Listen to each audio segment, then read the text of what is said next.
noches. Buenas noches, maestras. ¿Nos escuchamos?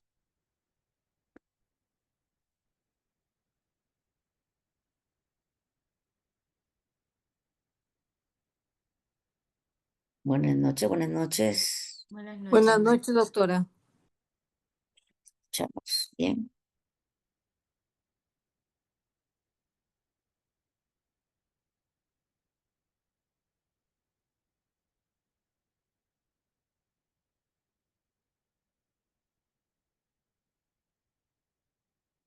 Bien, a ver, verifiquen. ¿Nos escuchamos bien, colegas?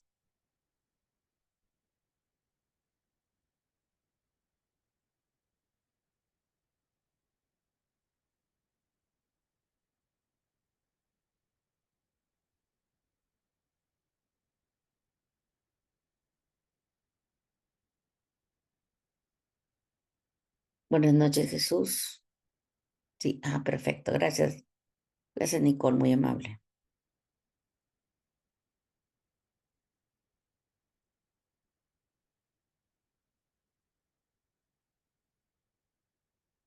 Bien. Bien, maestros, vamos a esperar unos 3 minutitos, sí, para iniciar el trabajo del día de hoy. Unos 3 minutitos, por favor. Ahí está el link de asistencia para que puedan registrarse, fueran tan amables. Muy buenas noches, maestros y maestras. Buenas noches, Ávalo.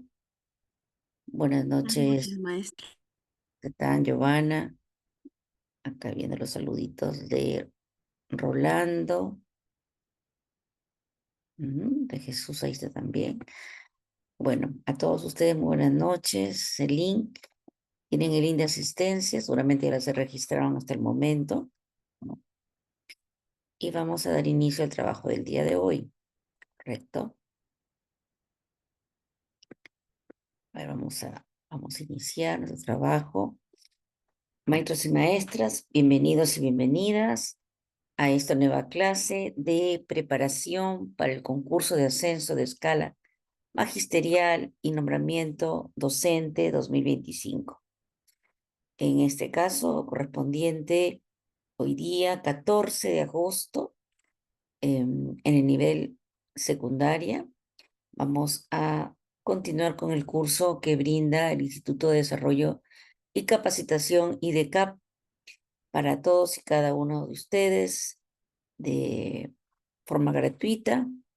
Esperemos que cada día vayamos fortaleciendo nuestras competencias necesarias para tener esa oportunidad en relación al nombramiento y también al ascenso de escala.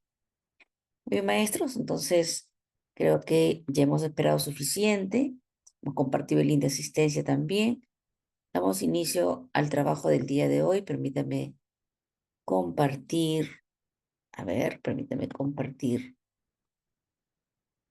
Ujú, listo. Ahí estamos. Vamos a compartir nuestra. Ujú, mm, acá estamos. Acá nos encontramos. Ok. Nuestra diapositiva que nos va a ayudar de apoyo. Vamos a poner un poquito más chiquita la imagen acá para poder ver. Ya está. Entonces, tal como les decía, la bienvenida a todos y cada uno de ustedes, muy buenas noches, a nombre del Instituto de Desarrollo y Capacitación IDECAP y de mi persona, la profesora Luz María Montoya Glenner, damos inicio al trabajo del día de hoy, 14 de agosto.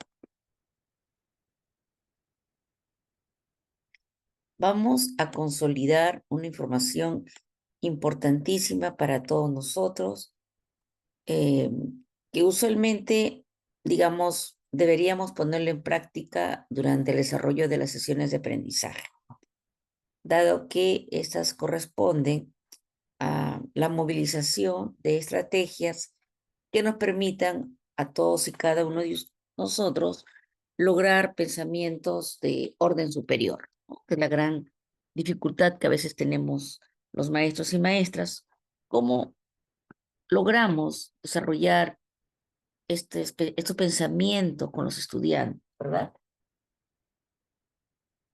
Y que en muchos casos pasa a constituir algunos de las casuísticas que nos puede presentar el Ministerio de Educación en sus diferentes evaluaciones, ya sea para el nombramiento, sea para la escala magisterial, para el ascenso de escala magisterial. Iniciando con ello, tenemos aquí, les pueden ustedes ver en la proyección, algunas sugerencias para promover el razonamiento y la resolución de problemas en el aula, ¿no? Es lo que se trata de alcanzar a todos con respecto a cómo puedo yo o qué deberías ser o realizar para poder promover el razonamiento y la resolución de problemas en el aula. Y frente a esa pregunta, estamos nosotros cuestionándonos, consultando, a veces nos plantean, una de ellas sería desarrollar actividades de alta demanda cognitiva. Hay muchas preguntas, muchas casuísticas que nos colocan los distintos exámenes, justamente donde nos dicen, ¿no? ¿Cuál de ellas es la actividad de mayor demanda cognitiva, por ejemplo? Nos puede venir una pregunta como esa. Entonces, ¿cuál sería la respuesta de ustedes? Me pregunto yo, ¿no? De pronto alguien ahí ahorita en sus casas comienza a pensar y dice, pues, no sé, elaboraría un proyecto, los estudiantes, podrían algunos de ustedes mencionar, otros dirán de pronto escribir textos argumentativos, ¿no? Em, en fin, yo sé que muchos de ustedes sin duda realizan estas actividades de índole, de orden superior, básicamente en relación de pronto al razonamiento y resolución de problemas en el aula. Entonces, justamente si nosotros estamos viendo y notando que dentro de las propuestas o sugerencias que nos brinda esta diapositiva, una de ellas es plantear actividades de alta demanda cognitiva, entonces deberíamos hacer que los estudiantes desarrollen actividades en las cuales se vea reflejado que están analizando, pero que realmente estén analizando. Porque a veces decimos, sí, porque le pongo ficha de análisis. Y al ponerle ficha de análisis, ustedes creen que ya están analizando, cuando en esencia las preguntas solamente son literales. Entonces, realmente que sea de interpretación de datos, que realmente sea de comparación y contraste, que realmente sea de distinguir causas y efectos, ¿no?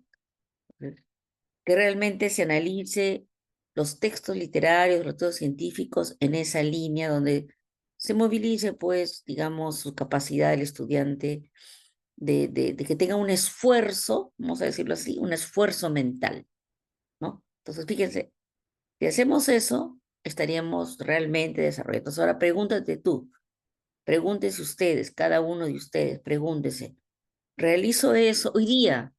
¿He realizado eso en mi clase? He realizado que mis estudiantes, por ejemplo, emitan un juicio de valor con respecto a, no sé, algún criterio.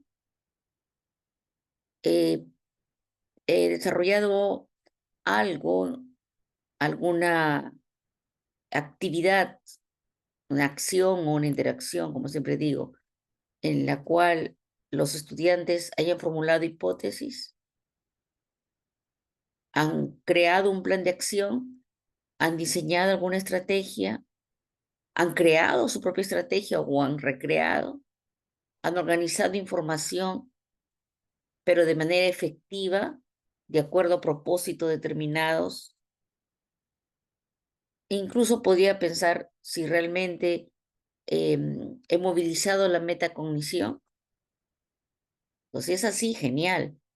Y si no es así, quiere decir que me está faltando trabajar actividades de alta demanda cognitiva, ¿correcto? Todo aquello que requiera, como puedo mencionar, en un lenguaje muy sencillo, esfuerzo mental, por decirlo de esa manera, ¿sí? Muy bien. ¿Qué más nos dice? Nos dice que brindemos oportunidades para conectar de manera significativa la información que se aprende. ¿Qué significa eso? ¿Qué significa el hecho de brindar oportunidades? Entonces, tiene que ver mucho con la transferencia vivida en el aula y que se lleva a su campo cotidiano, ¿no? Entonces, yo durante el desarrollo de mis clases le he hecho reflexionar al estudiante cómo podría utilizar lo que está aprendiendo en el aula o lo que está concluyendo dentro del trabajo que he realizado con él durante la semana o durante el día, le puede servir en su vida diaria. Me puede de pronto relacionar lo que se está trabajando en el aula referida a muchos espacios, obviamente, con lo que podría solucionar en su familia, en su comunidad. Entonces, esa manera significativa, ¿no? De poder conectar la información de lo que se aprende con situaciones nuevas, con situaciones reales, eso es parte de la sugerencia para promover el razonamiento y la resolución de problemas en el aula. Algo más que podríamos considerar es, pregunte a los estudiantes, dice la imagen, si están seguros de que comprenden el problema. Nos hemos detenido a preguntar a los estudiantes si comprenden el problema, si están seguros. Le hemos dicho, a ver, sí, profesora, sí lo comprendemos. Muy bien, entonces, ¿qué tal si tú con tus propias palabras das a conocer la problemática a tus compañeros? A ver, tú con tus propias palabras, de pronto, me puedes decir qué en específico se está requiriendo con este planteamiento que yo les estoy dando. ¿No? Permitir que los estudiantes piensen, no les brinde únicamente soluciones. Creo que está bastante claro esta sugerencia que se nos da con respecto a que nuestros estudiantes desarrollen, como decíamos, ese esfuerzo mental, ¿no?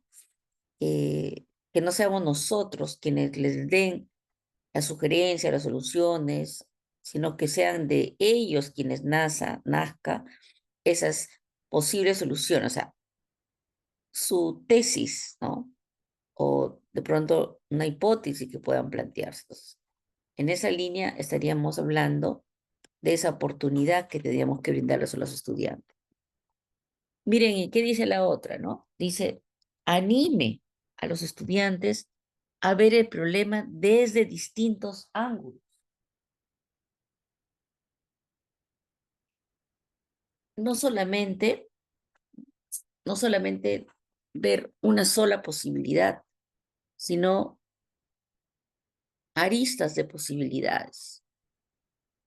Entonces, nosotros queremos promover el razonamiento y la resolución de problemas en el aula.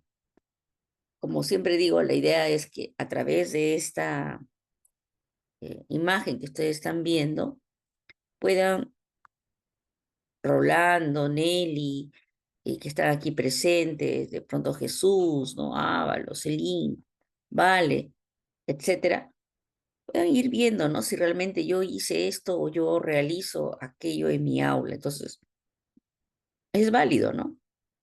Es válido que el estudiante considere variadas alternativas de solución, es válido que el estudiante pueda proyectarse lo que está realizando como utilidad para su vida, es válido que el estudiante realmente ustedes corroboren que el estudiante está comprendiendo el problema y por lo tanto va a poder llegar a buen puerto, vamos a decirlo así, hacia la solución de ese problema.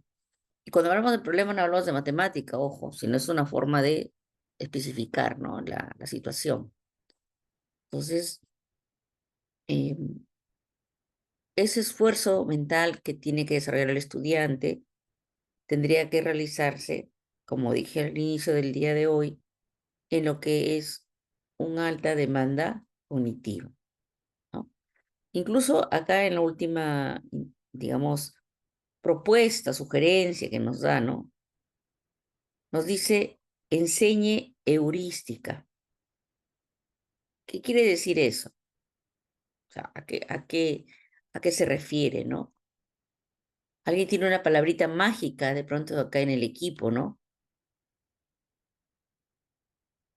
Cuando uno habla del aprendizaje heurístico y por ende de la enseñanza heurística, o sea, enseñanza-aprendizaje, ustedes saben, en esa línea lo que se busca es que se logre llegar a un descubrimiento, ¿no? A un mundo de descubrir, de un aprendizaje que sea realmente significativo, ¿no?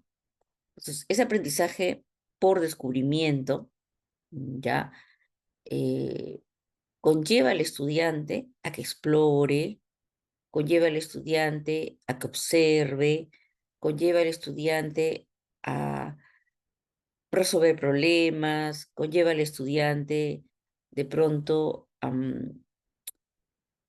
a desarrollar pensamientos que vayan en la línea de la criticidad, de la creatividad, de la autonomía. Entonces, lo que buscamos es eso, ¿no?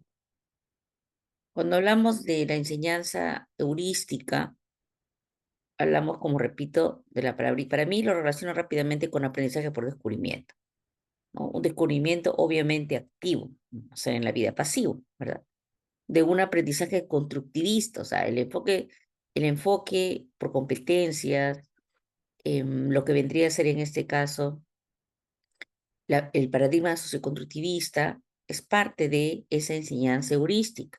Entonces, se aprende a través de las experiencias, se aprende haciendo. Pues fíjate cómo todo se relaciona, ¿no? Ya hemos hablado varias veces de esas partes teóricas desde que iniciamos nuestro trabajo hace un par de meses. Entonces, los que me han seguido durante todo el tiempo saben que estas palabras son de común uso y se repiten de pronto porque todo está en una misma línea. Entonces, el poder enseñar de manera heurística ayuda al estudiante a que resuelva problemas, a que explore, a que experimente y sobre todo a que desarrolle esa innata disposición que tiene el estudiante, que él hace de algo significativo cuando está realmente motivado, ¿no? Ya ustedes lo saben. Y si alguien de pronto del aula me dice, no, profesora, entonces se relaciona con Brunner, y le diríamos que sí, pero también está relacionado con lo que vendría a ser un aprendizaje significativo, ¿no? De Ausubel, diríamos que sí, ¿no? Porque ustedes saben que Ausubel, Brunner, Vygotsky, todos ellos se ha tomado de ellos, digamos, de sus principales ideas, ¿no? Para poder llegar al paradigma socioconstructivista del cual la educación peruana se ve reflejada, ¿no? Bien, entonces eso es lo que buscamos nosotros en la enseñanza heurística. Pero bueno, que de pronto capturen pantalla para que lo tengan presente, profundicen sobre esto, ¿no? En un colegiado, en un momento que tengan oportunidad, y se puedan dar el espacio para poder, como digo, conocer mucho más al respecto. Entonces, eso fue para ver lo que corresponde a las sugerencias de razonamiento, de resolución de problemas en el aula. Ahora, sugerencias para fomentar la creatividad, seguramente hay muchas, ¿no? Muchas sugerencias, pero aquí solamente estas 5, tener en cuenta que a través de un buen clima en el aula, generamos el desarrollo de la actividad creativa, porque estamos todos predispuestos a un aprendizaje estamos predispuestos y motivados, ¿no? Con ese calor humano que se requiere. Entonces, la creatividad aflora, ¿no? Aflora rápidamente cuando hay un buen clima en el aula. No solamente, obviamente, la creatividad, pero estamos centrándonos en eso, o sea, repotencia, digamos así, ¿no? Es importante también que cuando uno trabaja con los estudiantes y quiere desarrollar la creatividad en el aula, considerar eh, y comunicar a sus estudiantes esas altas expectativas que tenemos en ellos, ¿no? En su ser creativo. Si nosotros no realizaríamos esto, probablemente apagaríamos esa luz de creatividad en los estudiantes. Eh, Hace poco me decía una, una maestra, ¿no? Me decía que los alumnos le habían dicho que un profesor había manifestado, ¿no? Que ellos no son creativos, ¿no? Y por ejemplo, ¿no? Esa expresión, uno mata con sus palabras. Puedes matar con tus palabras o puedes dar vida con tus palabras. Entonces, muchas veces el ser humano refleja sus defectos en otras personas sin ser la otra persona, ni sin tener esas otras personas, esos defectos, ¿no? No sé, de pronto hay muchas denominaciones al respecto. Yo le llamo el reflejo del espejo. Eh, Miras tú, te proyectas en otro y encuentras, digo, esas situaciones. Entonces, quizás sea el maestro el que realmente no tenga esa capacidad creativa y ve que sus estudiantes no la tienen, no genera esa capacidad creativa. Entonces, hay que tener mucho cuidado con lo que nosotros mencionamos al estudiante. Modele la resolución creativa de problemas, ¿no? Modele. Ese modele, ustedes ya lo saben, bueno, ahí se pueden ver como una figurita de un molde aparentemente. Lo que se busca es que podamos nosotros ser ese reflejo de el logro de una resolución a un problema. Hay una, ¿cómo podríamos decir? Una estrategia, ¿no? Que está relacionada con la RCP, que es la resolución creativa de problemas. Eso es algunos lo consideran un enfoque en realidad. Habría que mirar un poco, detallar un poco los términos. Lo cierto es que, ¿qué te indica, no? Que a través de una actividad podríamos nosotros lograr ideas originales, ideas eficaces, pero solamente podríamos originar ideas eficaces y ideas originales cuando eh, desafiemos al estudiante. Entonces, esta RCP dice, si el maestro logra que el estudiante acepte el desafío, de por sí ya está en el camino de una RCP. Entonces, el alumno acepta el desafío, está motivado intrínsecamente y automáticamente va a encontrar sin duda alguna solución a ese desafío que nosotros le hemos planteado. Entonces, eso es lo que se busca, ¿no? Ahora ya hablar del modelo de resolución creativa de problemas, por ejemplo, y un espacio específico, es bastante amplio hablar de esto. Solamente les trato de dar a ustedes esas pautas básicas en las cuales le digo que la idea es generar en el estudiante un desafío, que ese desafío los lleve a soluciones asertivas y que estén amparados por eh, el espíritu, ¿no? El espíritu de, de buen clima que debe gobernar en el entorno, ¿no? Eso es importante. Entonces el alumno frente a ello va a buscar soluciones, va a definir, ¿no? Cómo puede, a través del pensamiento de orden superior, desarrollar estas soluciones, ¿no? Muy bien. Luego dice, estimule una actitud de apertura a las experiencias de sus estudiantes.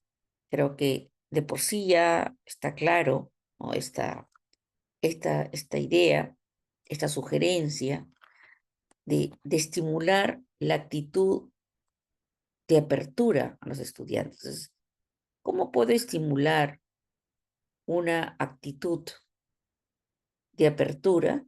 Sería la pregunta de ustedes de pronto, ¿no? A las experiencias de aprendizaje. Ya sabemos y nos queda clarísimo que siempre va a ser todo en la relación de un buen clima, ¿correcto? Entonces, una estimulación a la actitud de aperturas es partir de situaciones significativas para el estudiante. Partir de experiencias que el estudiante pueda exponer, que pueda poner a la luz. Entonces, esto permite, sin duda, un buen inicio, una buena apertura hacia lo que se busca, que es en este caso fomentar la creatividad en el aula. Una vez que el alumno relaciona sus vivencias personales, da a conocer sus vivencias personales, automáticamente tendría que ser también receptiva bajo un estímulo de desafío cognitivo, tendría que ser receptiva a, y disponerse a desarrollar nuevas experiencias, a escuchar diferentes opiniones, como decimos nosotros, a salir de la zona de confort. Cuando hablamos nosotros de que se debe estimular ese salir de la zona de confort de nuestros estudiantes, pero primero tendríamos que salir nosotros de la zona de confort, ¿verdad? Tendríamos que ser capaces nosotros los maestros de mm, aceptar que tenemos creencias que tenemos que soltar. Pues, igual pasa con los chicos, ¿no? Tendrían que ellos de pronto tener esa apertura a soltar sus creencias, a cuestionar lo que ellos conocen. Por eso las preguntas y las repreguntas que se pueden hacer durante toda una clase son muy importantes. Cultivar la curiosidad, por ejemplo, es algo que permite esa actitud de apertura a las experiencias. Exponerlo a la diversidad de situaciones, de vivencias, de experiencias, ¿no? Darles toda la flexibilidad necesaria para que puedan desarrollarse mentalmente. Si hacemos todo lo que estamos más o menos mencionando, ¿no? Sin duda estamos en la línea de estimular una actitud de apertura. Aceptar y fomentar el pensamiento divergente en el aula. Miren, el pensamiento divergente. Ya en sus casas ustedes seguramente desde ahorita ya tienen claro lo que es un pensamiento divergente y también tienen claro sin duda lo que es un pensamiento convergente, porque cuando hablamos de uno relacionamos sí o sí lo otro, ¿no? Un pensamiento, en este caso, que esté en la línea de lo divergente, nos va a permitir qué cosa? Ser creativos, nos va a permitir, como es divergente, nos va a permitir explorar, ¿no? Posibilidades, como es divergente, nos va a permitir de pronto generar nuevas ideas. Si tú en tus clases promueves que el alumno tenga nuevas ideas, promueves que en tu aula no todos se limiten a una sola solución, si tú promueves que tus estudiantes sean capaces de salir de esa lógica estructurada, ¿no? Y que al contrario sea múltiple sus formas de poder expresar, de expresarse y expresar su pensamiento, vamos a lograr ello. Muy bien, es lo que se busca, ¿verdad? El pensamiento, colegas, pensamiento divergente, ya nos queda claro entonces que está en relación a tener ideas nuevas y explorar, obviamente, posibilidades infinitas, ¿cierto? Si uno quiere resolver problemas, si uno quiere fomentar la creatividad, va a tener que trabajar de esa línea.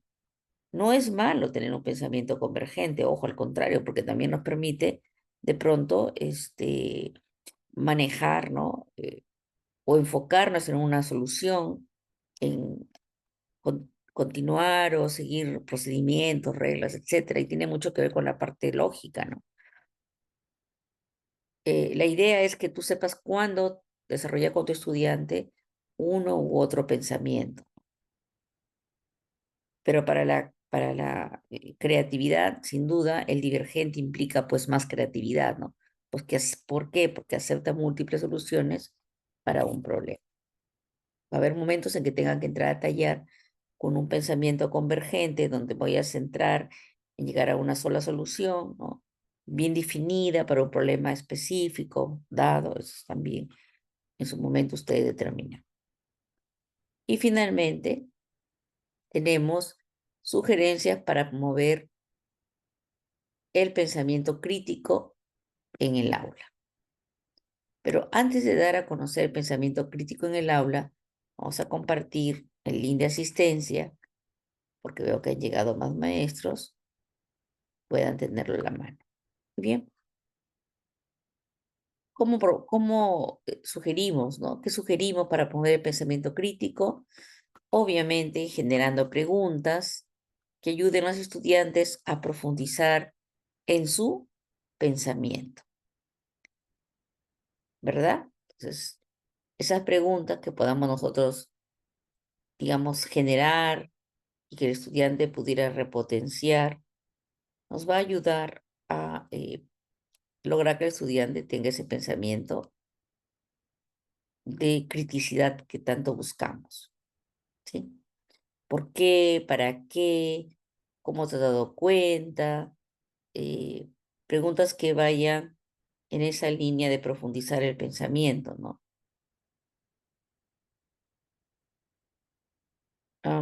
Podríamos, quién sabe, evitar, ¿no? Algunas preguntas que sean cerradas, ¿no? La idea es, al contrario, ¿no? ¿Por qué crees que es así? ¿Cómo, cómo llegaste a esa conclusión? Mm, ¿Cuáles son los factores que determinaron tu respuesta o lo que estás presentando, ¿no? Eso, todo aquello que sea, pues, pregunta abierta en el cual pueda manifestar el estudiante, que desafíen sus suposiciones, que inviten a la reflexión, que les permita explorar causas, motivaciones, efectos. Por ahí vendría a tallar todo ese tipo de preguntas, ¿no? Muy bien. Refuerce a lo largo, dice, del año los estándares intelectuales, ¿ya? A fin de cultivar el hábito de monitorear la calidad de nuestro razonamiento. ¿De qué estamos hablando? Quizás dirían algunos de ustedes. ¿A qué se refiere con esto, no? De manera muy, muy sencilla, tendríamos que mencionar que se refiere al hecho de poder verificar, ¿no? Qué tan valioso es nuestro razonamiento que hemos aplicado en la solución de algún tipo de problema, ¿no? A eso se refiere. Se habla de que el pensamiento crítico, que es lo que estamos trabajando, tiene 9 estándares de pensamiento. Hay 9 estándares de pensamiento crítico.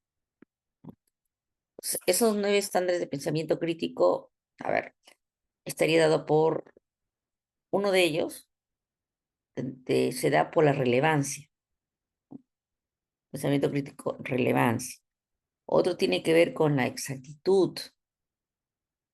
Otro tiene que ver con la claridad, ¿no? Con la lógica. Y por otros más que quizás ustedes conocen, y si no, bueno, la claridad, vamos, la precisión, la lógica, la relevancia, la profundidad. ¿No? Algunos consideran que también dentro de eso está la equidad, la amplitud. O sea, son estándares del pensamiento crítico. Cuando un estudiante hace uso de ese pensamiento crítico, entonces dice, sí, mi alumno es muy bueno, desarrolla esa criticidad, ¿no? Entonces, fíjate que si realmente está desarrollando esa criticidad, al menos tenga la mayoría de estos estándares. O sea, cuando exprese su pensamiento crítico, tienes que ver que en esa expresión del pensamiento crítico, al menos esté notando que es claro, que es preciso, que es lógico, que es profundo, que, que prioriza en su argumentación la relevancia, ¿no? Entonces, ahí diríamos que sí, pues, ¿no? Está dentro de eso. Entonces, lo que se busca es eso, que monitorees ese tipo de razonamiento bajo esos 9 estándares que he mencionado.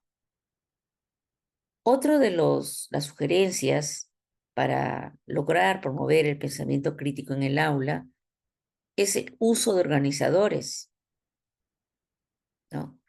Y un uso de organizadores gráficos, pero acuérdense que los organizadores gráficos, cada uno tiene su propia utilidad, por decirlo así. O sea, no cumplen su mismo propósito una espina de Ishikawa que un mapa mental, no cumple el mismo propósito un esquema de llaves que un mapa semántico.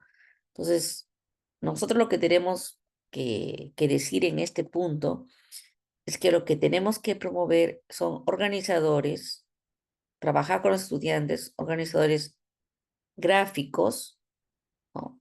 Que analicen, porque es lo que nos está diciendo, que analicen argumentos, que se vea que están trabajando en base a esos argumentos. ¿Cuáles serían esos, colegas, maestros, maestras? Ustedes los desarrollan en sus clases, sin duda, ¿no? Los más comunes, los mapas conceptuales, el diagrama de Venn, que son los más comunes, pienso yo, los diagramas de causa y efecto, ¿no? A mí me encanta trabajar causa y efecto, por ejemplo, ¿no? Quizás menos, menos trabajo, porque lo que quizás no, lo menos que puedo dominar, ¿no? Y estamos tratando de trabajar más en ello en su momento, sobre todo con nivel superior, son las cruces categoriales. Pero lo que siempre casi en secundaria se trabaja son los mapas conceptuales, los diagramas de Venn, Spina y Ishikawa, por ejemplo. Ahora, los diagramas, por ejemplo, el mapa conceptual, que es lo que casi siempre trabajamos la mayoría de maestros, hay que tener bastante cuidado con esto, ¿no? Porque no solamente porque se trata de que de pronto tenga líneas de enlace, que tenga los elipses, los nodos, ¿no? Sino que realmente en su contenido los estudiantes puedan representar conceptos, que su contenido realmente los estudiantes puedan establecer relaciones entre esas palabras, ¿no? Ideas o frases que encierran a la larga un concepto y que lo validan jerárquicamente, ¿no? Entonces, identifiquen cuál es su idea principal en ese mapa conceptual, sus conceptos claves, sus relaciones, sus proposiciones. Eso es lo que tenemos que cuidar que realmente se dé en ello, porque como repito, son los que más trabajamos. En secundaria, los diagramas del spin Chicago que les decía, ¿no? Los que le llaman diagramas de causa-efecto. El spin Chicago lo trabajamos en todas, en muchas áreas. No sé si en todas, pero yo creo que sí, ¿no? Porque, ¿qué es lo que hace? Identifica la causa de un problema, analiza los factores que contribuyen a un efecto, consecuencia, obvio, ¿no? Entonces, nos da todo un argumento de razones por las cuales se puede originar una situación, ¿no? Y se afirma a través de las consecuencias que puede originar esta situación. Entonces, en eso tendríamos que trabajar. No olvidemos que también en esta línea podría considerarse los mapas mentales, los organizadores secuenciales, entre otros.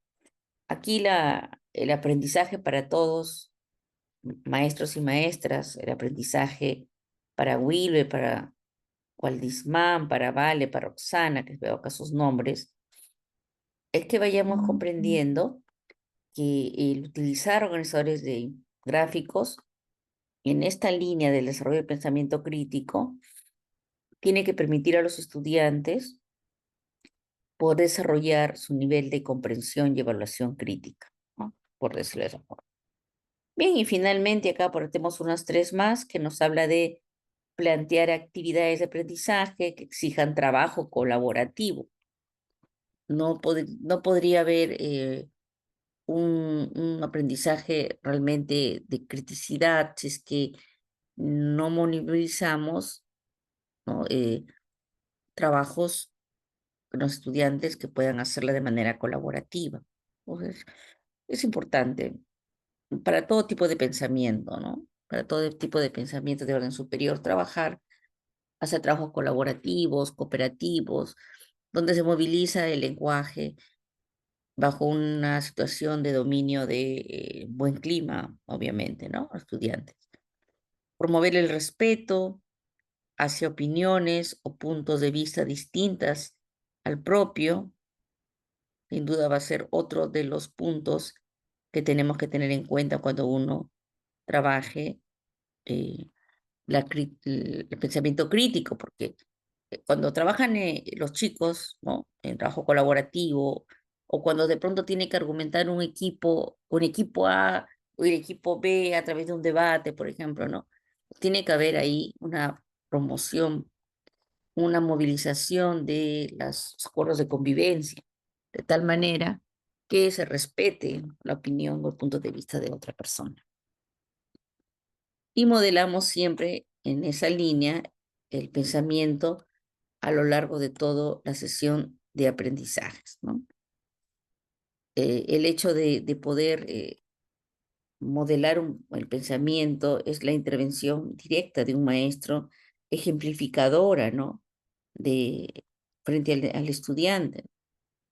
Relacionarlo con algún ejemplo de la vida diaria, relacionarlo con alguna situación que ellos puedan comprender de tal manera que el estudiante pues pueda de pronto movilizar pensamientos de orden superior, ¿no? Entonces, mm, comprender, analizar, mm, permitir al estudiante lograr, digamos así, manipular, si queremos decirle el nombre, el pensamiento de diferentes maneras, cumple un fin en el aprendizaje, ¿sí? Eso es lo que se busca. Listo. Muy bien, entonces hasta aquí tendríamos nosotros, voy a dejar de compartir, ay, no sé mi rostro. Hasta aquí tendríamos nosotros ya algunas nociones con respecto al manejo o estrategias para poder desarrollar pensamientos de orden superior. Criticidad hemos hablado, creatividad y razonamiento. Fíjate, espero que esto haya sido importante para ustedes. Y vamos ahora sí a ver algunos casos que tenemos aquí en el día de hoy.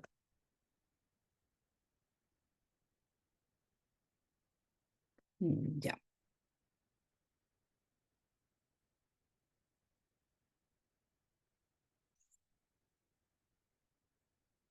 Esto tiene que ver con procesos, esto tiene que ver con procesos de metacognición, ¿no? Como pueden darse cuenta, yo me he ido a la pregunta, por eso es que estoy quizás aquí ya entrando a tallar, ¿no? Me he ido a la pregunta.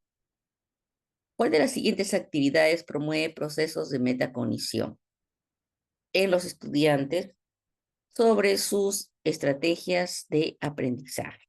Sobre sus estrategias de aprendizaje. Entonces, yo de por sí ya tengo una idea de lo que voy a buscar en la alternativa A, la alternativa B y la alternativa C. Y voy a leer mi texto, que es corto, y dice así.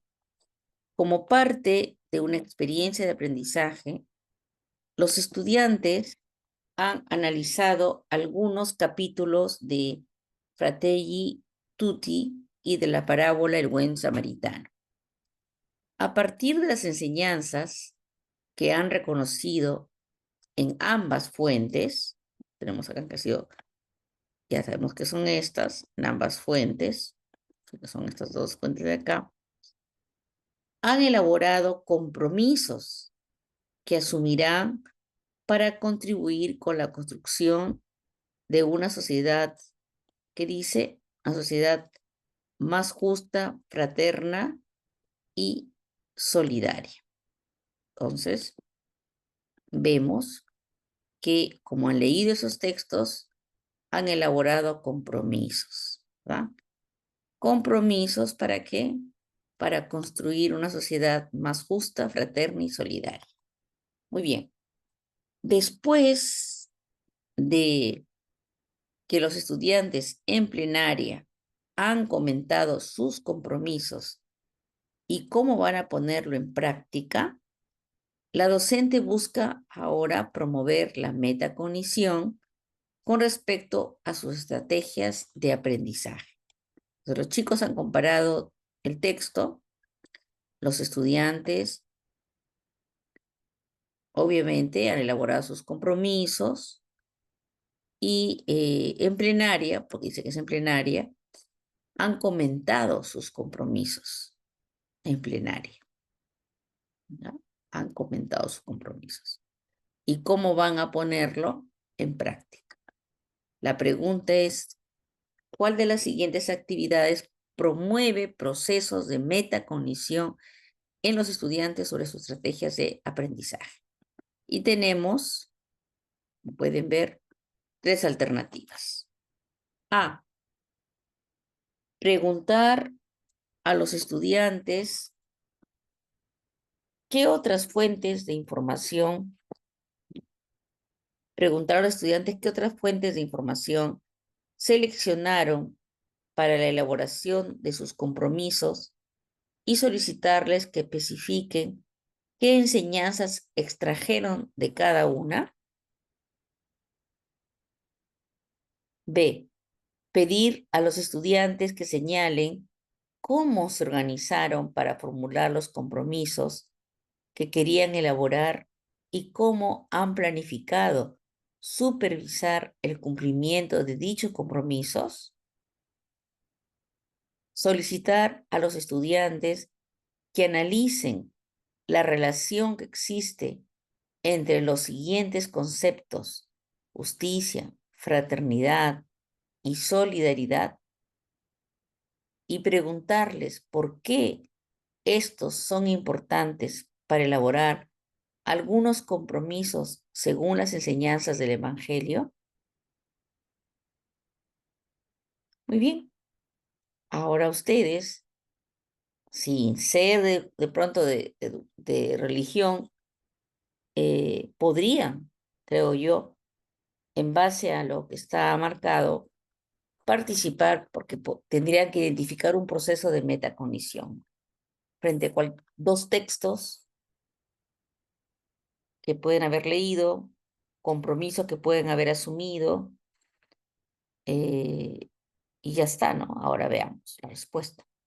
A ver, contestamos las respuestas, envío el link de asistencia para los que recién han ingresado y contestamos la respuesta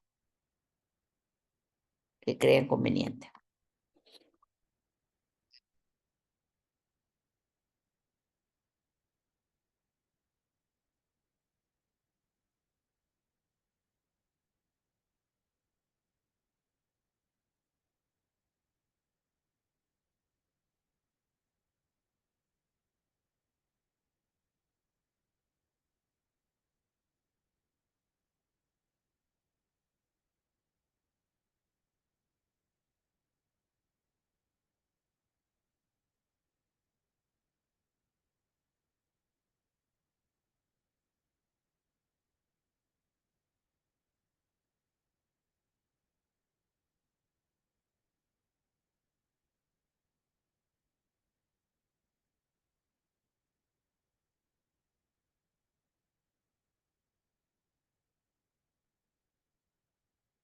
Muy bien, veo una respuesta. A ver, colegas, los demás, muy bien, veo dos.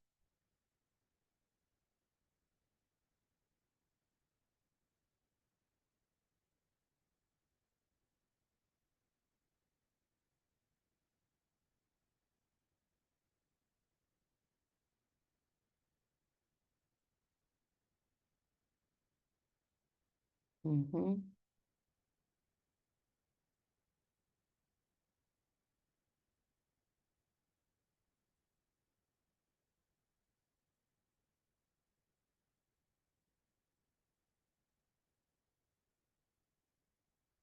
Ya está. Creo que está bien la participación. A ver, ya han puesto. Han puesto letra A dos veces, letra C dos veces. Ah, y Nelly puso una letra A. Entonces, la letra A es la que está ganando, por decirlo así, ¿no? Muy bien. Entonces, para los que recién se incorporan, estamos viendo nosotros lo que corresponde a qué actividad de las tres que están acá promueve procesos de metacognición. Como ya tenemos claro lo que es una metacognición, ¿no? Ya tenemos claro eso. Se supone que no deberíamos equivocarnos si fuese de esa forma. Pero, como siempre digo, a veces esa capacidad de reflexionar sobre el propio pensamiento y aprendizaje no lo tenemos muy claro. Podemos confundir de pronto a dos alternativas, ¿no? Aquí lo bueno que no nos preguntan cuál de las siguientes actividades promueve más, ¿no? No nos preguntan eso, entonces como que eso ya nos da mucha más claridad. Acuérdense que una vez les dije que la metacognición tiene que ver al pensar cómo pensamos, ¿no? Entonces lo que nos han acordado de esa frasecita, seguramente se están viendo ahí la respuesta, ¿verdad? Y fíjense que no nos hemos acordado de esa frasecita, esta frasecita de acá, la palabrita mágica, está acá. Y si tú le preguntas al estudiante qué otras fuentes de información seleccionaste, tiene que ver de pronto con sus recursos que él ha utilizado, ¿verdad?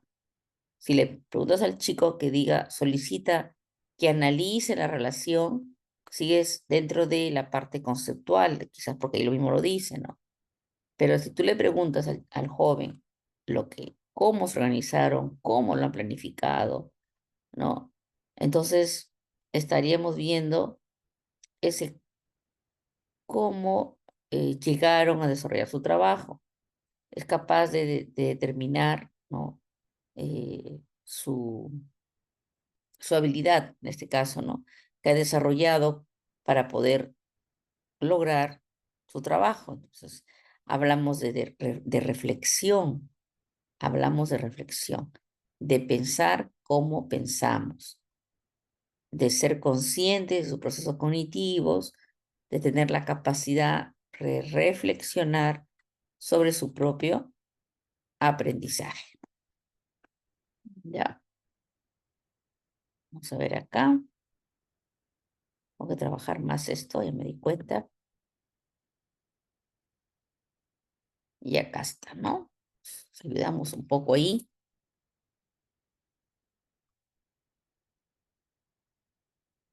Pedir a los estudiantes que señalen cómo se organizaron para formular los compromisos que querían elaborar, cómo han planificado supervisar el cumplimiento de dichos compromisos. Entonces, la respuesta va a ser la letra B, ¿no? Porque ahí lo dice, ¿no? No, lo que mencioné anteriormente. Esto no se limita a qué se aprendió, sino que piense sobre su propio proceso de aprendizaje, tomar conciencia de las estrategias que usó, evaluar la eficacia de estas estrategias, planificar y supervisar. Eso es básicamente. Entonces, miren, ahí también pueden considerarlo para que tengan siempre en cuenta. Si tú quieres que sus estudiantes logren ese proceso metacognitivo, tendrías que tener en cuenta lo mencionado anteriormente. Entonces, casi siempre este proceso de metacognición se da durante el desarrollo, ¿no?, de la acción misma y, finalizando, ¿no?, la acción. Sin embargo, también podemos trabajarlo desde el inicio, pero su fuerza va a estar en la parte del proceso en sí, ¿no? Muy bien. Y en lo demás, como yo dije, ya tendría que ver un poco con la parte de la teoría. Listo.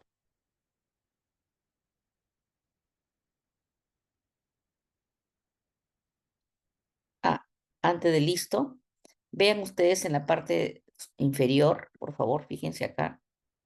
Esta es parte teórica, está bonita. Esto corresponde directamente a las fases de la metacognición: planificación, monitoreo, ¿no?, y evaluación. ¿Qué estrategias usarán? ¿Cómo supervisarán su trabajo? ¿Qué tan efectivas fueron sus estrategias? Son las fases, de acuerdo a la teoría que hemos traído el día de hoy. Muy bien, sobran las imágenes y continuamos. Y estas preguntas, yo les he dicho, estas preguntas que tienen que ver con las competencias transversales se han repotenciado últimamente para todas las áreas, ¿ah? Ciencia y tecnología. A ver,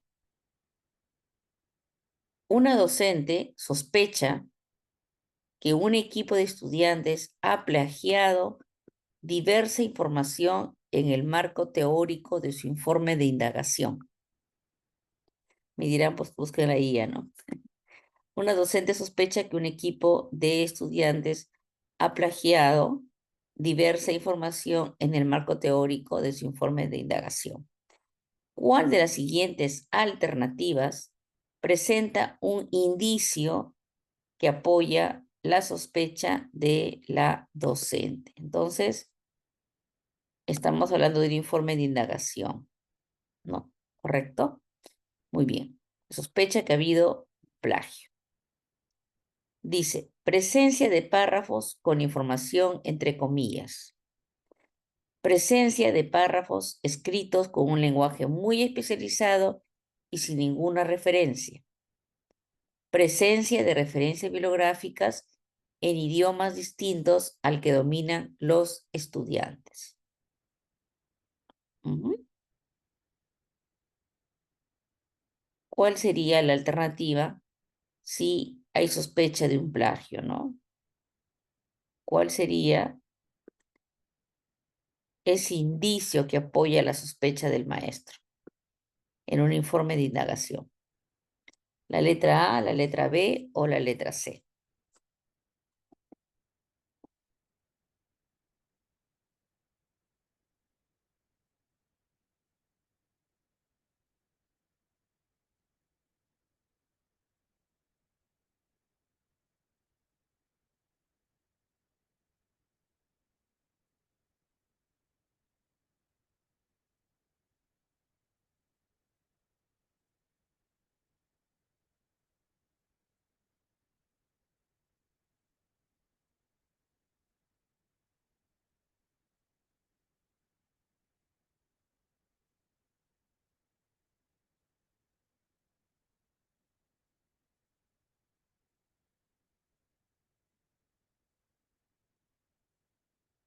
Bien, tenemos acá tres respuestas con respecto al informe de indagación, recordando siempre que ese informe de indagación parte sin duda de una buena pregunta de indagación, ¿correcto? Eh, Se buscan muchas fuentes confiables, diversas, se formula posibles respuestas ante esa pregunta que se puede dar a conocer, ¿verdad? Casi siempre nosotros, los maestros, nos preocupamos en que ese informe de indagación tenga, ¿no?, sus estructura correcta, pero como repito, todo va a partir, ¿no?, de esa buena pregunta de investigación que, que debe ser, pues, analítica, ¿no? Siempre, para lograr resolver un problema ¿no?, que se puede haber dado en este caso.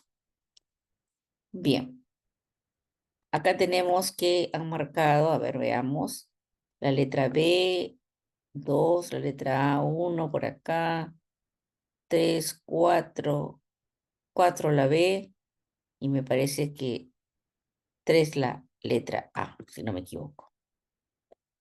Bien, vamos a revisar entonces. Y por aquí un aporte más. Está casi parejo la A y la B. Poquito se lo lleva la letra B, por uno, ¿no?, por una naricita, como quien dice, ¿no? Bien, entonces ahí nosotros estamos teniendo la respuesta de la Noemí. Ajá, Noemí ahí los superaron ahí con 2, ¿no? No me dice ya, se votó por la B también anteriormente. Bien, dentro de un informe, las comillas son parte de, ¿no? Dentro de un informe, el mencionar fuentes bibliográficas en portugués o en inglés, entre otros, es parte también de. El problema sería si tú mencionas, como dice ahí, un lenguaje muy especializado, o sea, muy especializado, ni siquiera dice especializado, dice muy especializado, y no hay ninguna referencia. Entonces, ¿cuándo uno puede darse cuenta que hay un plagio? No solamente cuando le pasa por el Turnitin, ¿no? De pronto, o le pasa por el, no recuerdo cómo se llama, de inteligencia artificial, también ahora hay también para conocer eh, en esa línea si es que ha habido un copy-pega. Lo cierto es que si tú no tienes una referencia bibliográfica que respalde lo que tú estás escribiendo, definitivamente es un plagio, pues, ¿no? El plagio se caracteriza por copiar información sin citar la fuente. Siempre, colegas, es parte de nuestra ética citar la fuente. Si citas la fuente, ¿no? Quiere decir que no estás tomando la idea como propia. O sea, acá, al no citar fuente, estás tomando que este lenguaje, todo lo que se dijo acá, fue tuyo.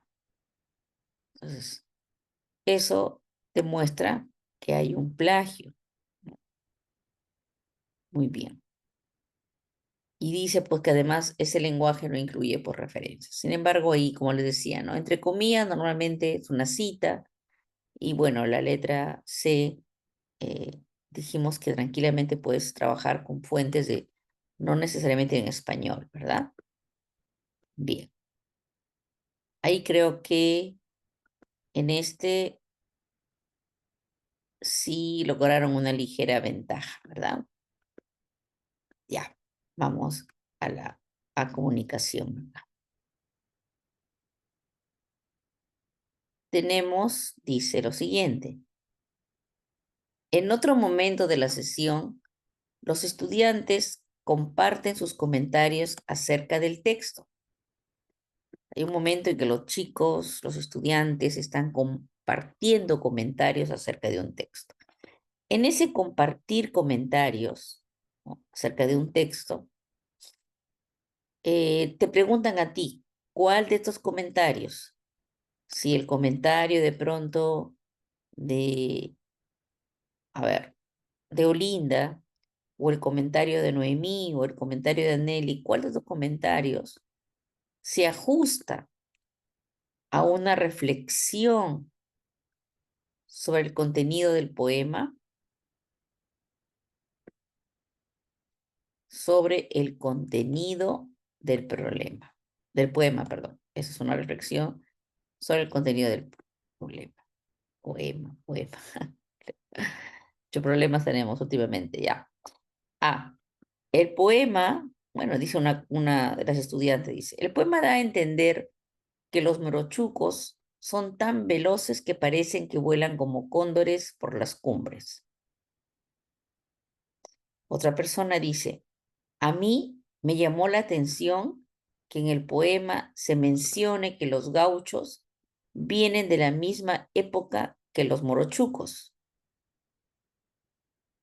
Y otra persona dice, me gustó el poema, porque pienso que los morochucos, que son fuertes y tienen mucha energía, son algo así como superhéroes. La pregunta es, ¿cuál de estas reflexiones se ajusta al contenido de un poema?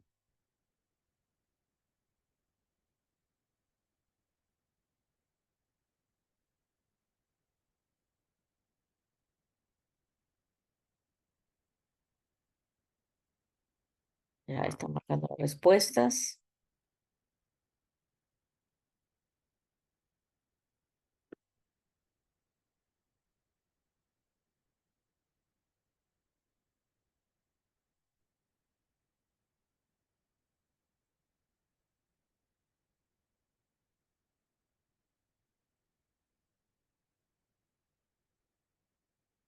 Ver, y un ratito, lo que, a ver, para mirar acá, para mirar aquí mejor las propuestas que tienen. Un ratito.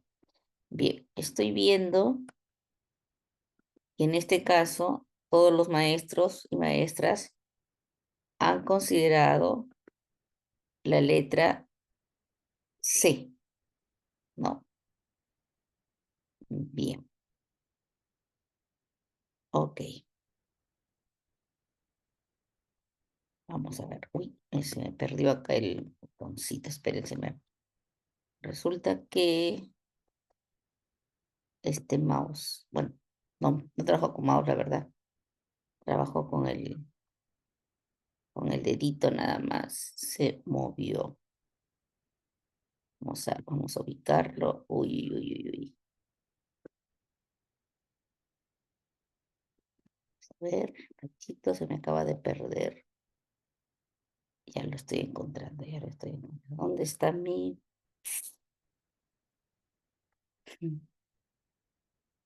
A ver, a ver, a ver. Ay, ya, apareció. Apareció. Había perdido el cursor que le llaman. Ya. Bien. La mayoría de ustedes han marcado la letra C. Em, Solamente para hacerles ver algo, ¿sí?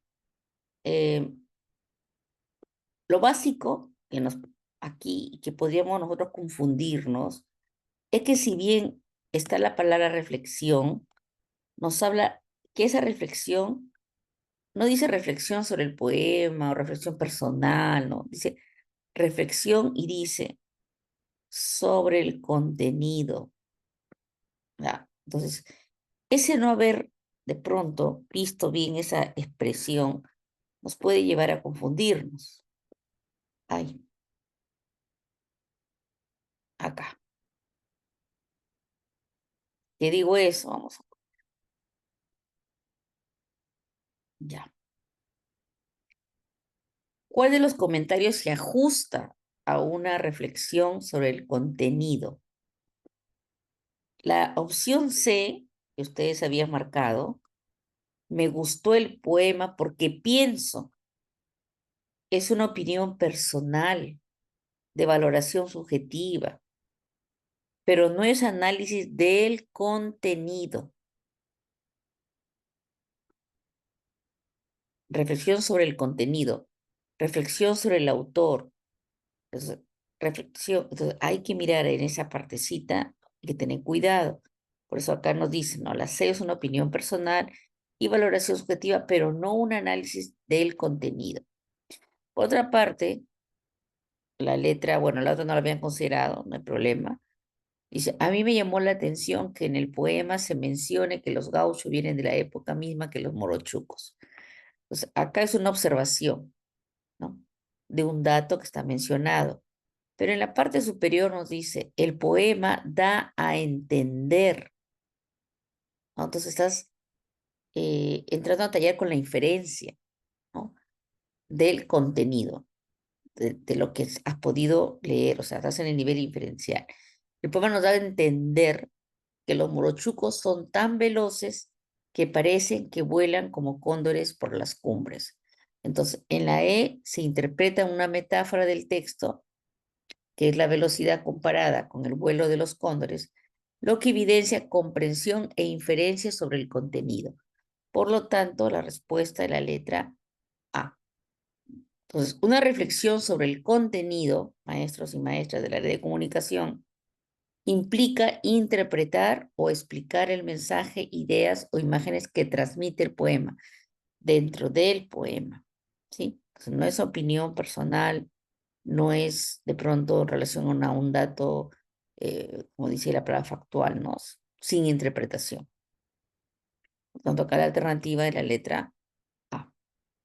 Fácil de confundirnos, sí, pero porque te quedaste solamente con reflexión del poema. No leíste con atención sobre qué te piden hacer reflexión. Y ahí donde te confundiste. Ya, bien. Caso de matemática.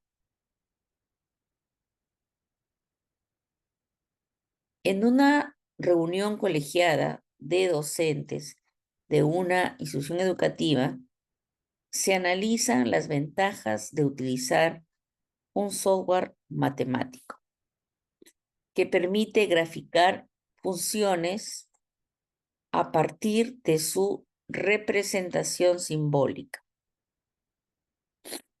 Ya está. Al respecto, tres docentes realizan comentarios. ¿Cuál de los siguientes comentarios expresa el aporte principal que ofrece el uso del software en el aprendizaje de las funciones por parte de los estudiantes? Entonces, nos va quedando claro lo que nos dice el texto. Nos dice que lo que se quiere analizar o se analiza a través de una reunión colegiada es las ventajas de utilizar un software matemático, ¿no? Que tiene que ver con las funciones. Entonces, para ello, tres docentes, que puede ser Berta, Ávalo y Alfonso, de pronto digo yo, realizan comentarios. La pregunta si, ¿cuáles son los comentarios que hacen los colegas? Es el que expresa el aporte principal que ofrece quién, el software, ¿no? En el aprendizaje de las funciones por parte de los estudiantes. Uno de ellos dice, genera en los estudiantes notorio interés por ser una forma novedosa de aproximarse a las funciones haciendo uso de un entorno virtual. Otro dice, favorece que los estudiantes observen de manera inmediata la representación gráfica de funciones al escribir su expresión simbólica. Otra de los docentes dice, promueve que los estudiantes, a partir de preguntas adecuadas, exploren y analicen funciones apoyados en el dinamismo de su representación gráfica. ¿Cuál de estos tres comentarios expresa el aporte principal, ¿no?, del software matemático para que los estudiantes aprendan, ¿no?, mejor respecto a las funciones? Bien, veamos sus respuestas.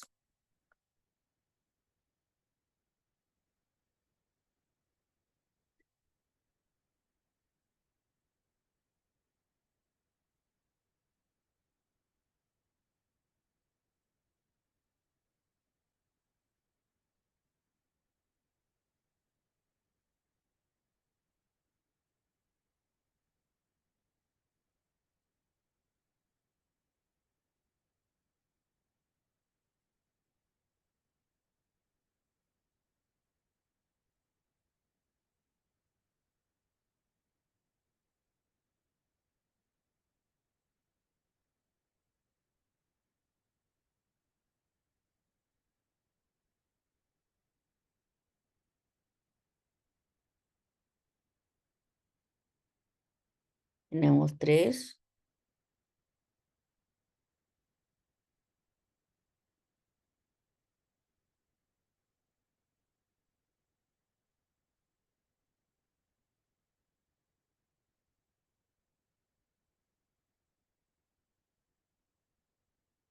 Muy bien. ¿Una más? ¿Alguien más? Ok. Vamos a ver las respuestas. Tenemos dos respuestas que están en la línea de la letra C y una que está en la línea de la letra B. Entonces, por una ligera ventaja, aparentemente, la respuesta sería la letra C. Promueve que los estudiantes, a partir de preguntas adecuadas, exploren y analicen funciones apoyados en el dinamismo de su representación gráfica. Lo otro decía, favorece que los estudiantes observen de manera inmediata la representación gráfica de funciones al escribir su expresión simbólica. Vamos a ver qué nos dice el sustento de la respuesta. Que tuvieron razón la mayoría de ustedes. ¿Por qué? Porque ese promueve que los estudiantes, a partir de preguntas adecuadas, exploren y analicen funciones apoyados en el dinamismo de su representación gráfica, definitivamente, ¿no?, nos permite observar un aprendizaje activo, profundo, donde dice, según el sustento, ¿no?, que interprete, que compare, que reflexione sobre las funciones, relacionado su forma simbólica y su forma gráfica. Lo que no pasa con la opción B, en este caso, ¿no?, que, bueno, que solamente nos apoyaba o nos indicaba que se limitaba a mostrar gráficos. O sea, no solo se limita a mostrar gráficos, como dice la opción B, o como dice la opción A, que hablaba solo de no generan interés inicial. Entonces, la respuesta sería la letra C. Miren, y qué interesante, luego encontramos que, por otra parte, ese tipo de usos de software en el aprendizaje de la matemática, los estudiantes, específicamente acá poco funciones, va a ser por una parte un, va a haber un aporte motivacional, ¿no?, para los estudiantes. Eso es muy bueno. Actualizado también, porque es parte de eso, es su modo viviendo los estudiantes con relación a la tecnología, ¿no? Entonces, definitivamente tiene mucho de activo ese tipo y de profundidad, como dice el texto, de tipo de aprendizaje. Bien, vamos con el caso de educación física.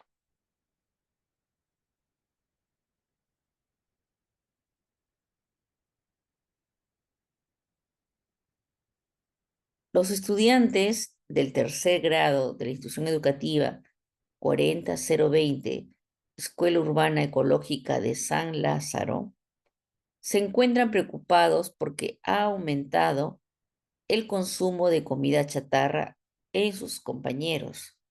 Por lo tanto, han decidido comunicar a la maestra sobre la campaña de difusión que emprenderán en el aula para sensibilizar a sus compañeros acerca de la importancia de alimentarse saludablemente, planificando diferentes actividades para cumplir con la consigna. Entonces, fíjense cómo en este caso se está trabajando con los estudiantes para poder sensibilizarlos. Entonces, ¿qué actividad será la más adecuada? Elaborar un recetario de menú nutritivo a bajo costo, con productos de su comunidad, sensibilizar a la comunidad educativa para que consuma alimentos saludables, elaborar afiches y volantes para sensibilizar a la comunidad educativa y promover la alimentación saludable, dialogar con la directora y la encargada del kiosco para sensibilizar y promover la venta de alimentos saludables, ¿Cuál de estas, ojo, sería, dice, la más adecuada? Quiere decir que puede haber más de una que es adecuada, pero acá buscamos la que esté por encima de todas, ¿no? Que tenga mayor jerarquía, vamos a decirlo así.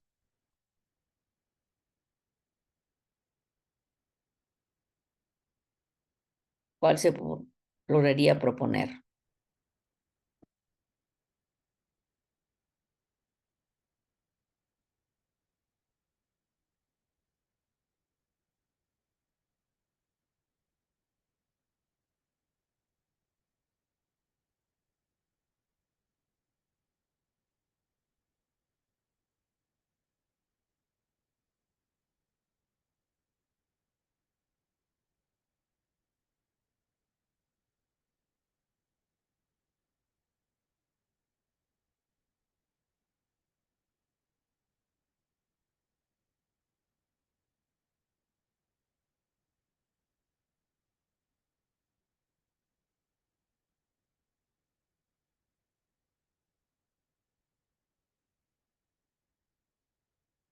Bien, tenemos ahí cuatro opiniones ya.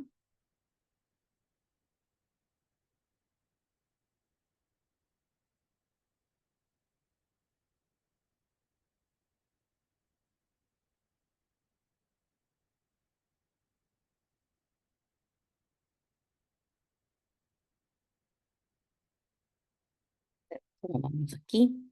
Ajá. Con la letra C,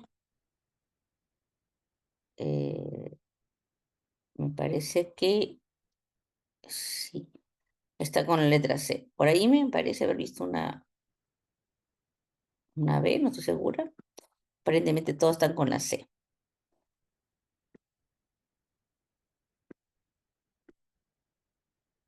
Ujú. Ahora, si yo les pregunto por qué la C y no la B, ¿qué me contestaría? ¿No? Porque de pronto elaborar un recetario de recetas, de menú, esto de por sí ya no sería la más adecuada, ¿verdad? Dialogar con la directora, encargada del kiosco, ¿no? Es parte de pronto, pero buscamos la más adecuada. Acá habla de sensibilizar a la comunidad educativa y acá también habla de sensibilizar a la comunidad educativa para que consuman alimentos saludables y acá también me dice para promover la alimentación saludable. Pero hay una diferencia, ¿verdad? Hay una diferencia. Ya se está viendo ahí que no se ha marcado.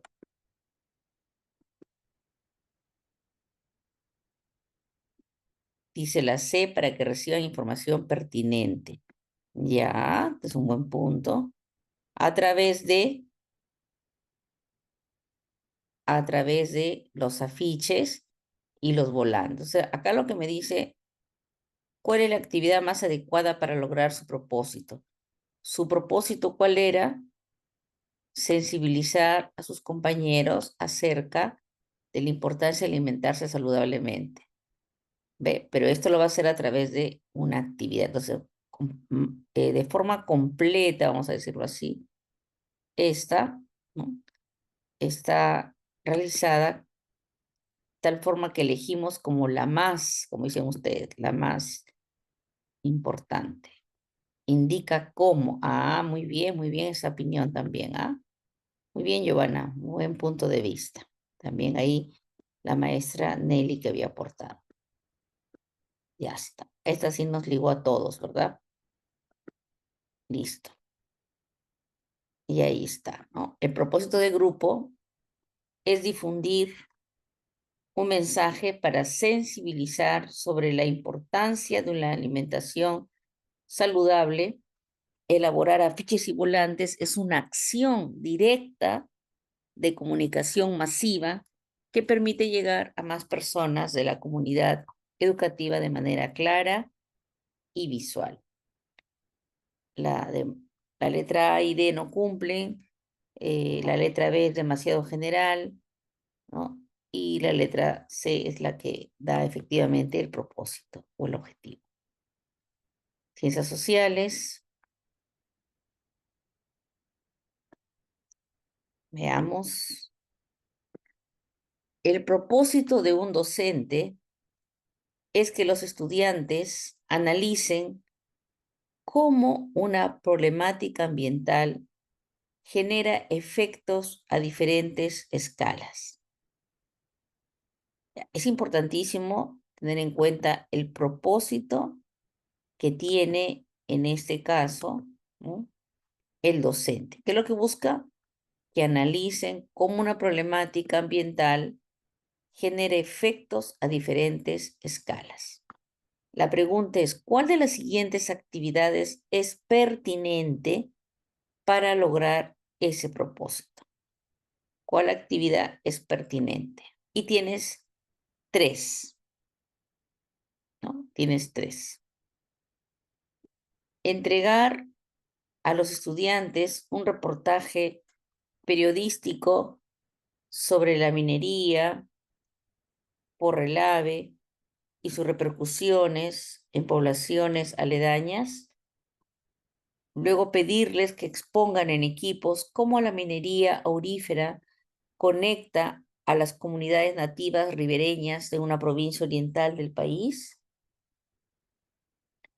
Entregar a los estudiantes una imagen satelital de un bosque tropical en la que se observa una área protegida afectada por la minería aurífera aluvial.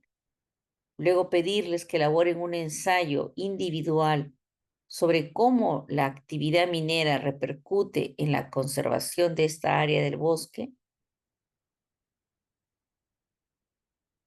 o entregar a los estudiantes un estudio sobre la contaminación aurífera y su repercusión en una actividad pesquera de las comunidades nativas. Luego pedirles que elaboren una infografía sobre la contaminación por mercurio y su dispersión en la cuenca del río Amazonas y sus afluentes.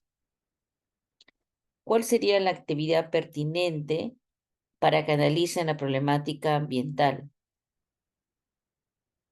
que genera efectos a diferentes escalas, ¿no? Que genere efectos a diferentes escalas?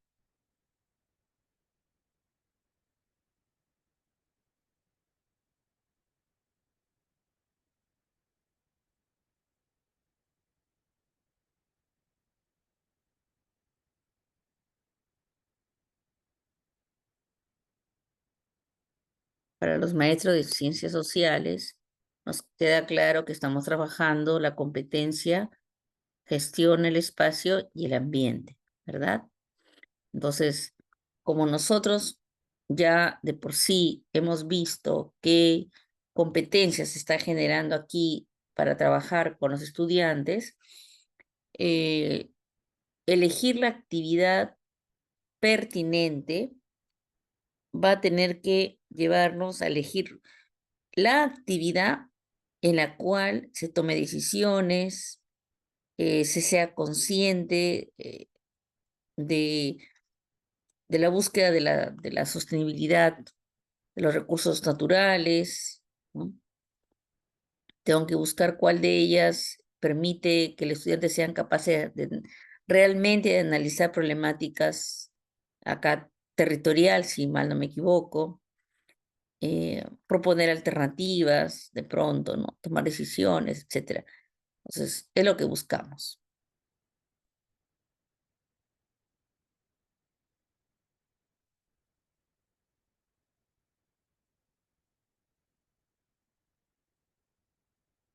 Tenemos una respuesta.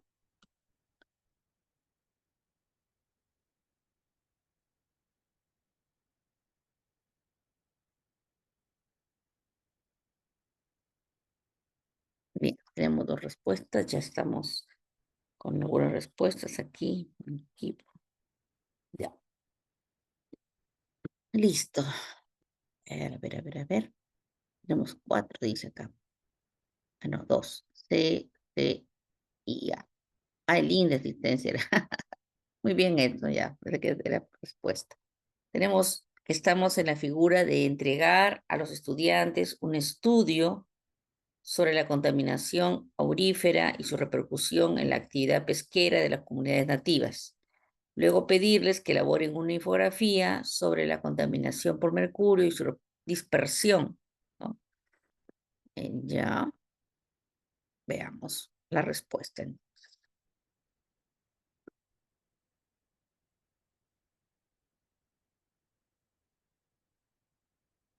Y efectivamente, ¿no? Nos vamos con la letra C. ¿Por qué? Perdón.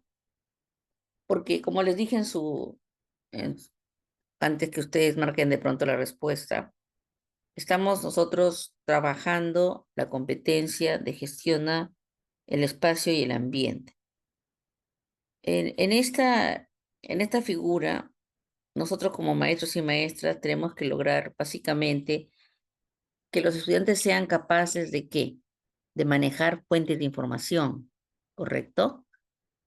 Y el manejo de esa fuente de información le va a permitir al estudiante comprender ese espacio geográfico y el ambiente, en este caso. En esa línea se da la figura. Otra parte, que el estudiante sea capaz de comprender las relaciones, ¿no?, que se producen por estos elementos que son naturales y también por estos elementos que son sociales. Esa figura está presente en la letra C. Y cuando nos dicen, ¿no?, que sean capaces de pronto de, digamos así, elaborar, ¿no?, a través de todo lo que ellos han logrado consolidar, una infografía. Esta infografía va a tener un significado detallado con respecto al manejo de las fuentes de información que se están desarrollando a través de esta competencia y sobre todo va a haber la posibilidad que el estudiante pueda a la larga tomar decisiones, ¿cierto? Porque es lo que se va a querer. Que tome decisiones que contribuyan a una posición crítica por la cual está atravesando las comunidades nativas. Por eso habla de la repercusión en la actividad pesquera de las comunidades indígenas. Eso es parte del trabajo. Entonces, definitivamente es la más pertinente para trabajar la problemática ambiental. Muy bien, los felicito. Vamos con el caso de PCC. Un estudiante le comenta a la docente que hace poco discutió con su mejor amiga. Le cuenta que han dejado de hablarse y que desde ese momento no logra concentrarse para estudiar porque se siente como si estuviera bloqueada. En este contexto, la docente busca brindarle una estrategia para autorregular sus emociones. ¿Cuál de las siguientes acciones pedagógicas es más pertinente para promover el logro de dicho propósito? ¿Cuál es el logro de dicho propósito? Brindar, como bien dice ahí, una estrategia para autorregular sus emociones. Pedir a la estudiante que redacte un texto en el que describa las causas del incidente que le provocó esas emociones, cuál cree que fue su responsabilidad y cómo se siente al respecto. Luego, pedirle que se comprometa con los afectados por su comportamiento a no actuar así nuevamente. Pedir al estudiante que redacte un texto en el que describa el incidente y que explique cómo actuaron ella y su amiga, así como las emociones que le produjo. Luego pedirle que conserve el texto como señal de haber superado lo ocurrido y que a continuación planifique su tiempo para cumplir con las tareas que aún no ha realizado. Pedir al estudiante que redacte un texto en el que nuevamente se dé un espacio para describir sus sentimientos a partir del incidente, luego, ¿no? ¿Cuáles son los momentos en los que se siente así y qué le generan dichos sentimientos? Luego pedirle que considere cómo le gustaría sentirse y que piense qué es lo que podría hacer para conseguirlo. Bien, ¿cuál creen ustedes que sería la estrategia más importante, más pertinente, dice ahí, ¿no? Que acción pedagógica sería más pertinente para promover la estrategia de autorregular sus emociones?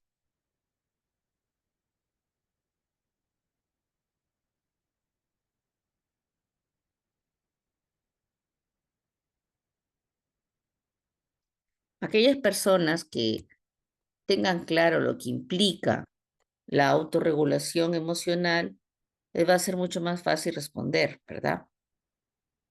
Si me queda claro que una implicancia de la autorregulación de la emoción sería el reconocer la emoción que estoy sintiendo, reconocer su origen, reconocer la intensidad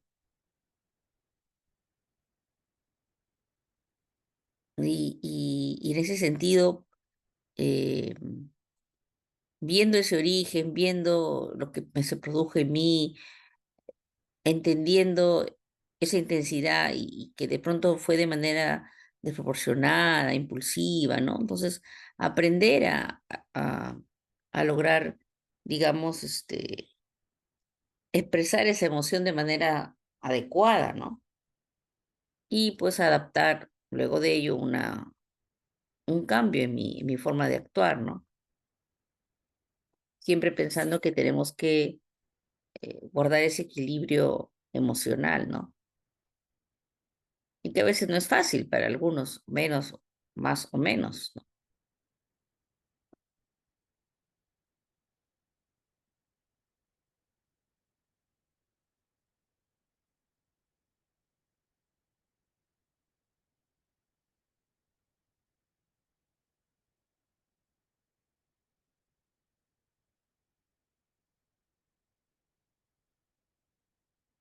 Bien, tenemos acá, a ver,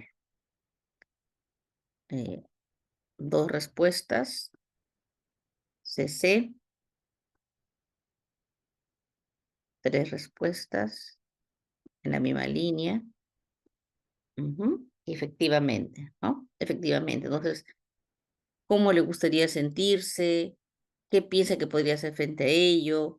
Se han dado definitivamente, si nos damos cuenta, eh, las fases, ¿no? Que tendría que tener esa autorregulación. El reconocimiento, la comprensión, la regulación, la expresión que debe ser adecuada y la adaptación al cambio. Está en esa línea. Pues si tenían claro eso, no van a tener problema. Muy bien, maestros y maestras. Veo que ahí quedó. Les agradezco su presencia el día de hoy. Em, Hoy día hemos asistido. mm, Bien, ahí estamos, sí. Creo que todos ya marcaron su asistencia. Sí, bien. Les agradezco su asistencia el día de hoy, colegas, maestros y maestras. Ajá, Rolando, muy bien. Regula de su yo interior y cómo se siente. Ya, eh, para pasar al regula, siempre tenemos que primero, como usted sabe, Rolando, y me encantó tu participación, es reconozco mi emoción. Si no reconozco mi emoción, o sea, soy capaz de identificar, ¿no?, lo que estoy experimentando. Si no soy capaz de pasar ese punto uno, por decirlo así, luego comprender, o sea, ¿por qué me causa esto? ¿Qué me causa esto? Entonces, identifico mi emoción, e identifico qué es lo que lo desató, qué es lo que lo originó, qué es lo que lo provoca, ¿no? Entonces, luego de eso ya viene lo que dice, ¿no? Regulo esa intensidad, modulo esa intensidad, para que no sea algo que pueda producir algo que después yo no pueda controlar, ¿no? esa reacción impulsiva sea desproporcionada y que lleve pues a cosas peores. Entonces, son partes que tienen que darse, ¿no? Reconocimiento de la emoción, comprensión del origen, regulación de la intensidad, y en ese vaivén aprendo a expresarme de manera asertiva mi emoción. Y el expresarse de manera asertiva, apropiada para la situación. Y finalmente, pues, si hubiera una situación parecida, ¿no? A la que ya experimenté, como yo ya reconocí el origen, como yo ya reconocí mi emoción, como ya estoy trabajando en ese regula y sé lo que tengo, sé cómo es que tengo que actuar, entonces me adapto al cambio, ajusto mi situación, mi desafío, manteniendo el equilibrio emocional, a lo que teníamos desarrollar en esa línea.